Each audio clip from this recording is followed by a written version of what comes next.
ये कहानी है कुरुदेव जातक की, जिसमें बुद्ध को कुरु देश के राजा के रूप में दिखाया गया, जिसका नाम है धनंजय।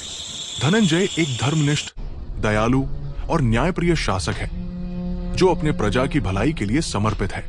कुरु देश में धर्म और नैतिकता का पालन इतना सख्ती से किया जाता है कि वहां कोई भी प्रजा हिंसा, चोरी या झूठ नहीं बोलती।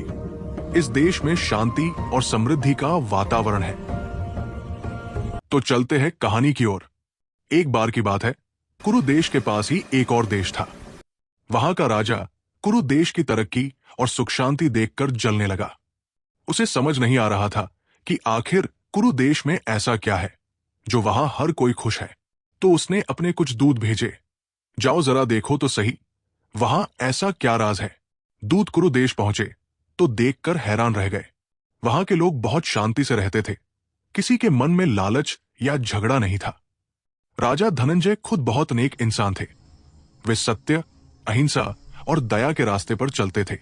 दूतों ने यह भी जाना कि राजा धनंजय अपने राज में 10 राजधर्म मानते हैं। दान देना, अच्छे आचरण, शील, त्याग करना, सच बोलना, हिंसा न करना, धैर्य रखना, कोमल और विनम्र होना, तप करना, गुस्सा न करना और अपनी प्रजा की भलाई करना। यही 10 बातें उनके राज्य की खुशहाली की जड़ थी। अब वो पड़ोसी राजा ये सब सुनकर खुश नहीं हुआ, बल्कि उसने सोचा, देखता हूं ये धर्मवम कितना चलता है।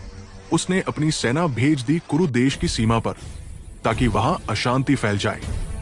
लेकिन धनंजय राजा ने लड़ाई का रास्ता नहीं चुना।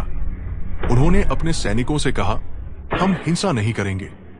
फिर खुद जाकर उस पड़ोसी राजा से बात की। शांति से, समझदारी से उन्होंने उसे धर्म और सत्य का असली मतलब समझाया। धनंजय की बातों और उनके धैर्य को देखकर पड़ोसी राजा का मन बदल गया।